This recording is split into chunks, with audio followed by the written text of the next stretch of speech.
सुमुखश्चैकदन्तश्च कपिलो गजकर्णकः लम्बोदरश्च विघ्नो विघ्ननाशो विनायकः धूम्रकेतुर्गणाध्यक्षो बालचन्द्रो गजानन द्वादशैतानि नामानि या पठे शृणुयादपि।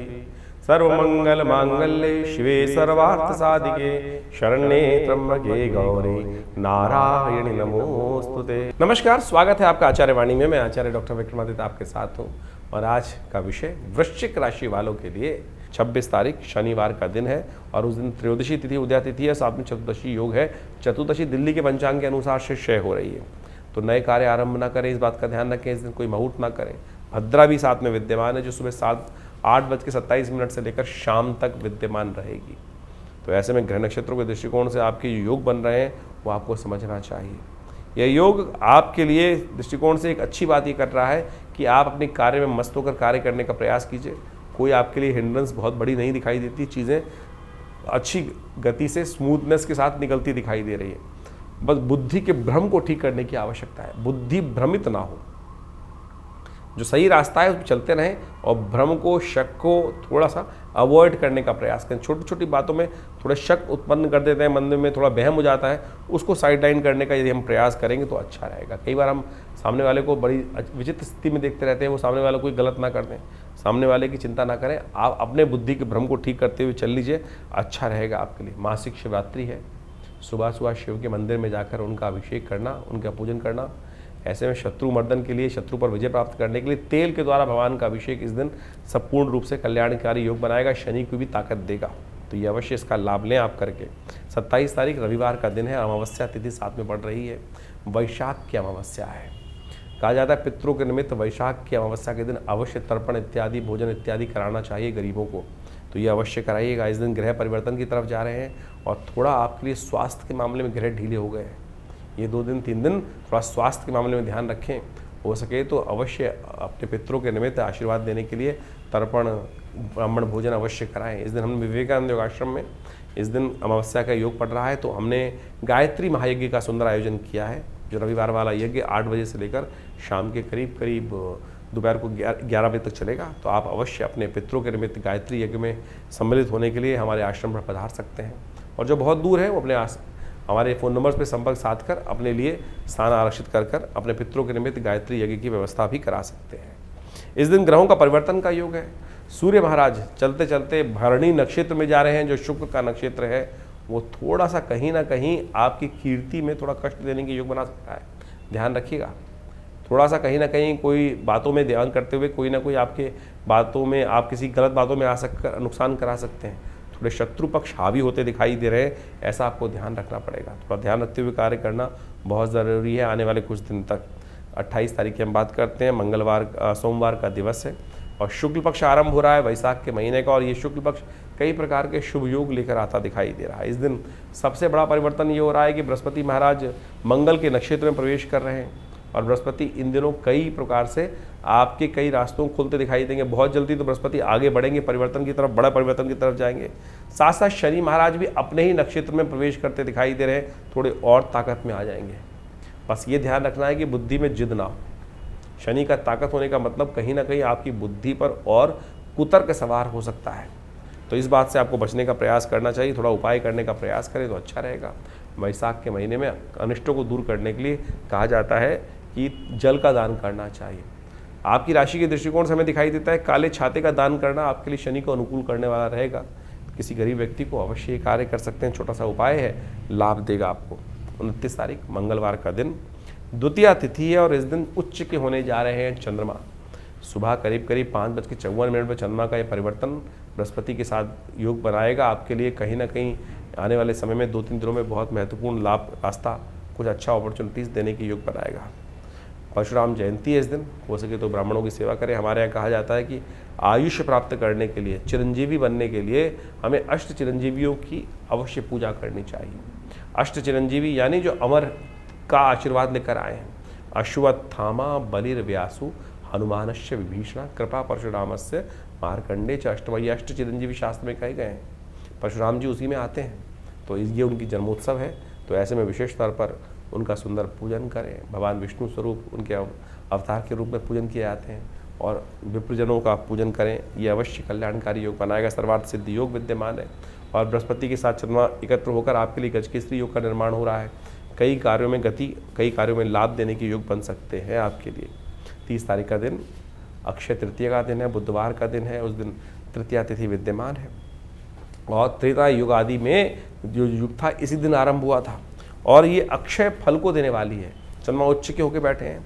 आपके मन में अच्छे भाव करने के लिए काम का संकल्प जो आए उसको तुरंत करने का प्रयास कीजिए। कई बार क्या होता है, हमारे मन में अच्छे कार्य करने के लिए, दान पुण्य करने के लिए भाव तो जागता है, लेकिन अगले ही क्षण मन में कहीं ना कहीं कुरीति उत्पन्न हो जाती है और उसको कहीं ना कहीं डाइवर्ट कर देती है। तो जैसे ही शुभ करने का भाव अवश्य मन में, बृहस्पति के साथ चंद्रमा है, मन अच्छी तरह जानता है कौन से कार्य शुभ है, उसकी तरफ प्रेरणा कहीं ना कहीं परमात्मा की तरफ से मिलेगी तो तुरंत कर दीजिएगा। वो कहीं ना कहीं आपके आने वाले समय में कल्याण की योग बनाएगा। इस प्रकार से आपने ग्रहों का खेल दिन पर दिन किस प्रकार का रहेगा वो समझने का प्रयास किया। देखिए, ये ग्रहों का जो खेल है वो विशेष तौर पर हर रोज परिवर्तन के साथ आगे बढ़ता रहता है जीवन। लेकिन इस समय जो चतुर्ग्रही योग बना हुआ है वह पूरे अप्रैल के अंदर जिस प्रकार चलने वाला है वो कहीं ना कहीं इस समय ग्रहों की युति को शुभ नहीं करता। और ये चतुर्ग्रही योग जो है वो कई बार जब भी जन्मपथ विशेष तौर पर गोचर में बनता है तो वो संसार के अंदर कुछ ना कुछ अशांति, चाहे वो प्राकृतिक आपदाओं को उत्पन्न करने के योग बनाता है या विश्व में अशांति का वातावरण बनाता है। जनमानस में अशांति की तरफ प्रवृत्त करने के लिए बहुत सारे उपद्रवी तत्व जो हैं वो प्रेरित करते रहते हैं लोगों को अपने स्वांता सुखाई। संसार में लोग अपने स्वार्थ के लिए पता नहीं कहाँ कहाँ किस किस प्रकार से किन किन के जीवन को बर्बाद करने का प्रयास करते हैं और ये आज से नहीं अनादिकाल चलता रहा है। और इन्हीं सब चीज़ों को समझकर ज्योतिष के आचार्यों ने इन योगों को समझते हुए इन चीज़ों को लिखा, बताया कि किस प्रकार का योग चल रहा है। जैसे आप देख रहे हैं कि इस वक्त आपके राशि के दृष्टिकोण से हमने दिन पर दिन किस प्रकार का योग था वो तो समझाए, लेकिन ये भी समझने की आवश्यकता है कि विश्व के दृष्टिकोण से जो इस वक्त ग्रहों का योग है, चाहे वो शनि महाराज है, शुक्र है और राहु इत्यादि हैं और साथ साथ बुध इत्यादि, इन चारों ग्रहों की युति जिस प्रकार से ग्रहों की बनी हुई है वो विश्व को कहीं ना कहीं अशांत करती है और ये प्राकृतिक आपदाओं को भी लाती है, भूकंप इत्यादि। अभी आपने देखा कुछ दिन पहले भयावह भूकंप की कई बार स्थिति बनी। वो ग्रहण के कारण तो थी, लेकिन और भी बहुत सारे कारण बनते रहते हैं और ऐसे में अभी इसका प्रभाव कुछ दिन रहने वाला है और अगले महीने मई में जाकर कई ग्रहों का परिवर्तन का योग बनेगा, चाहे वो बृहस्पति हो, चाहे वो राहु ग्रह हो और बहुत सारे ग्रह भी परिवर्तन की तरफ जाने का योग बनाएंगे। और इस वक्त जैसे आप समझे मंगल ग्रह भी अपने सबसे कमज़ोर स्थिति में चल रहा है, तो ऐसे में दुस्साहस के योग भी बनते दिखाई दे रहे हैं। इसके साथ साथ देखिए, अभी जो विश्व के दृष्टिकोण से हम समझें तो अगर आप ग्रहों के योग को देखें तो वो ऐसा दिखाई देता है कि विश्व में दृष्टिकोण से जो सूर्य राजा बनकर इस बार आए हैं, मंत्री पद भी उनके पास है, तो इसके कारण से विश्व में गर्मी का भयावह प्रभाव देखने को मिलता दिखाई देगा और गर्मी के भयावह प्रभाव के कारण से अग्निकांड, विस्फोटक योग, ये सब भी कहीं ना कहीं परेशान कर सकते हैं। तो हमको अपने जीवन को सही चलाने के लिए अपने ग्रहों को सही रूप से समझते हुए उपाय करने का प्रयास यथाउचित भाव से करना चाहिए। कई लोग विशेष तौर पर अपने ग्रहों को समझकर परेशान हो जाते हैं और कई बार गलत रास्ते पे चल देते हैं। देखिए, शास्त्र में तो सिद्धांत के तौर पे ग्रहों का उपचार बताया गया है। उपचार बड़ा सीधा साधा है, परमात्मा की आराधना करना और सबसे पहले समय को पहचानना कि समय क्या करवाने जा रहा है हमसे, हम किस प्रकार से अपने आप को रोक सकते हैं। यही सही दिशा निर्देश, सही गुरु का वाक्य, सही आशीर्वाद मिल जाए तो क्या होता है कि हम गलत तरफ जाने से बच जाते हैं। नहीं तो जीवन है, चलना है, ये धरा तो गोल ही है, चाहे इधर से जाओ चाहे इधर से जाओ, लेकिन सदगुरु की प्रेरणा होगी तो जो दिशा हमारे लिए उपयुक्त होगी वो हमको प्राप्त हो जाएगी। सही दिशा में हम कार्य करने शुरू कर देंगे और नहीं तो फिर संसार में गोल चक्र तो है ही, एक लंबा रास्ता एक छोटा रास्ता है। तो इसलिए यदि अनुभव का लाभ लेते हुए हम जीवन में अपने सही मार्ग पर चलने का प्रयास करेंगे तो बहुत अच्छे से जीवन को बहुत बढ़िया तरीके से आगे बढ़ने का रास्ता बना सकते हैं। लेकिन लोभ एक ऐसी चीज़ है और तो और साथ साथ हम अहंकारवश, लोभवश, मोहवश कई बार अपने जीवन को कष्ट में डाल देते हैं। देखिए, पुरानी कहावत है, आए थे हरि भजन को ओटन लगे कपास। हम लोक को सुधारने का प्रयास करें या परलोक को सुधारने का प्रयास करें तो इस बात को समझें, एक ही सुधरेगा। और हरी कृपा ऐसी है कि भगवान का यदि स्तमन करे तो लोक भी सुधर सकता है, परलोक भी सुधर सकता है। लेकिन संसार के माया के प्रपंच से अपने आप को दूर करते हुए कार्य करने का प्रयास करें। अभी आने वाले समय में बहुत सारे सुंदर उत्सव पढ़ने वाले हैं। इन सब उत्सवों को हमारी भारतीय संस्कृति में हमारे ऋषि मुनियों ने सनातन पद्धति में हर रोज़ कोई उत्सव का सृजन किया। कारण क्या था?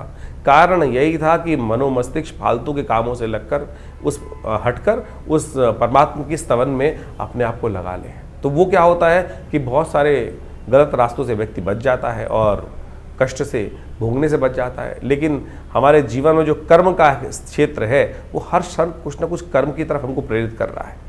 कोशिशें करें, सदकर्म की तरफ प्रेरित करने का प्रयास करें अपने आप को, लोगों को। नहीं तो क्या होता है कि गलत कर्म की तरफ प्रेरित करोगे। कई बार हम अपने आश्रम में लोगों के जो यज्ञ इत्यादि होते हैं उसके बारे में बता देते हैं, तो कई लोग इस प्रकार से बोल देते हैं कि भैया आचार्य जी आश्रम का ऐड कर रहे हैं। देखो, ऐड करने की हमें ना तो कोई ज़रूरत, अगर यज्ञ इत्यादि आश्रम पे हो रहे हैं तो बताना चाहिए, लोगों को प्रेरित करना चाहिए। एक शराबी है, वो लोगों को प्रेरित करता है, आओ शराब के पार्टी में बैठो, और जुआ खेलने वाले कहते हैं जुए में खेलने का प्रयास करो। अगर हम सदकर्म कर रहे हैं और सदकर्म के बारे में लोगों को बता रहे हैं तो ये एडवर्टीजमेंट नहीं है, गलत की तरफ नहीं ले जा रहे। तो अगर आपको कई लोगों को, और आप एक बात और समझ लें कि आपके जीवन में हम कैसे समझें कि हम धर्म, हमारे अंदर अभी धर्म का उदय हो रहा है या अंत हो रहा है। धर्म की बात सुनकर यदि किसी व्यक्ति को कहीं ना कहीं मन में क्रोध आने लगे, गुस्सा आने लगे, तो समझ लो कहीं ना कहीं पाप प्रवृत्ति अभी जीवन में कहीं ना कहीं परेशान करने के आगे योग बना रही है। तो इसलिए अपनी भावना को पवित्र रखें। तो हमने जो जो आपके संबंध बातें रखी हैं, जो उत्सव होते हैं आश्रम के बारे में, वो सब अवगत कराते रहते हैं। कोशिश ये करें आप भी अपने जीवन को, अपने बच्चों को, अपने परिवार वालों को, लोगों को, मित्रों को सही दिशा में डालने का प्रयास करें। सही दिशा में आपका कर्तव्य का केवल इतना है कि चलो भाई परमात्मा का भजन करें, चलो भाई अच्छे कर्म की तरफ चलें। और समझ लो, अगर आपकी वजह से कोई एक आध व्यक्ति भी सदकर्म की तरफ लग गया तो उसके द्वारा किए गए पुण्य भी आपको लग जाएंगे। ये सब सैद्धांतिक तौर पर है। जैसे आप इसको मॉडर्न में वैसे समझ सकते हैं कि किसी गलत व्यक्ति को गलत काम के प्रेरित किया, चोरी डकैती और उल्टे सीधे कामों के लिए, और उसने जो कर्म किया उसने कहीं जाके आपका नाम ले दिया कि भाई, तो आप भी उस कानून के चक्कर में फंसेंगे ना। तो इसी प्रकार से यदि आप किसी को पुण्य की तरफ प्रेरित कर रहे हैं तो पुण्य, उसके द्वारा किए गए पुण्य आपको प्राप्त होंगे। और किसी गलत कार्य की तरफ प्रेरित करोगे, चाहे जैसे हमने जो दो तीन अभी उदाहरण दिए आपके सामने, तो आप समझ लीजिए उसके द्वारा किया गया गलत कर्म भी आपको भी भोगना पड़ेगा। ये संसार में बिल्कुल नियम है सही रूप से। तो इसलिए सही तरफ चलने का हम प्रयास करेंगे तो अपने कर्म से, जीवन से हमें बहुत सारे कष्टों से निवृत्त होने का योग बन जाएगा। और एक बात और समझें, यदि बिना कुछ कारण के भी आपके जीवन में यदि कष्ट, मन दुख है, परेशान है, कष्ट जीवन में आए चले जा रहे हैं, तो सोच लीजिए कि अभी हमारा जो डेबिट क्रेडिट का अकाउंट है ना कर्मों का, वो कहीं ना कहीं नेगेटिव हो रहा है। शुभ कर्म अपने आप ज़्यादा से ज़्यादा करने का प्रयास करें। जब वो घड़ा शुभ कर्म से लबालब भरा रहेगा तो आप समझें कि आपके बहुत सारे कष्ट कब आएंगे, कब चले जाएंगे, पता भी नहीं चलेगा। तो इसलिए इस सिद्धांत को समझ लीजिए, यदि छोटा सा कष्ट भी आपको बार बार आके परेशान कर देता है तो समझ लीजिए हमारे पुण्यों के अकाउंट में कितना नेगेटिव बैलेंस है कि हम छोटे छोटे कष्टों से परेशान हो रहे हैं, जिनका वास्तविक जीवन में कोई औचित्य ही नहीं है। और सामने वाला जिसको हम देखकर कई बार ईर्ष्याग्रस्त हो जाते हैं कि भाई उसको भी जीवन में कष्ट सबके आ रहे हैं। सूर्य तो निकल रहा है तो उष्ण जो गर्मी है वो हर एक के लिए पैदा कर रहा है, बरसात हो रही है तो हर एक को गीला कर रही है, लेकिन किसी को उसका दुष्प्रभाव होता है और किसी को उसका शुभ प्रभाव होता है। वो इसलिए कि हमारे पुण्य किस प्रकार के हैं। तो आप सही रूप से पुण्यों को बढ़ाने का प्रयास करें, यही अध्यात्म का रहस्य है। ये न केवल प्रकारेण, यानी ऐसे या वैसे कैसे भी अपने आप को सद्कर्म की तरफ प्रेरित करने का प्रयास करें। इसके लिए शास्त्रों में अनेक नियम, चाहे वो योग कथाएं हों, चाहे वो यज्ञ हो, चाहे वो दान हो, चाहे वो पुण्य हो, चाहे वो सद्गुरु का आशीर्वाद हो, या अच्छे लोगों के सानिध्य में बैठने की कर्म बनाए गए हैं, वो सब शास्त्र के अनुसार से आपको पुण्यों को बढ़ाने की तरफ ही ले जाते हैं। और वहीं उसके लिए थोड़ी प्रयास करना पड़ता है, श्रुति को ऊर्ध्वगामी बनाना पड़ता है, उठाना पड़ता है, अपनी प्रवृत्ति को नीचे की तरफ जाने की बजाय ऊपर की तरफ उठाना पड़ता है, उसमें लगती है मेहनत। और गलत तरफ जाने के लिए तो आप बैठ चल करते हैं उल्टे सीधे काम, तो बहुत सारे ऐसे हैं, रोज़ शाम को लोग आपको बैठा सकते हैं। तो आप उस पर रोक, उस पर बंदिश, उस पर थोड़ा सा संयम करने का प्रयास करोगे तो खुद देखोगे धीरे धीरे परिवर्तन का रास्ता आपके जीवन में अवश्य बनेगा। और जानिए आपके जीवन में किस प्रकार के ग्रह योग चल रहे हैं, उसके लिए हम लगातार आपके साथ रहते ही हैं। तो आशा करते हैं इन सब दिशा निर्देशों को सही से समझेंगे और अपने जीवन के कष्टों को दूर करने का आप अवश्य योग बनाएंगे।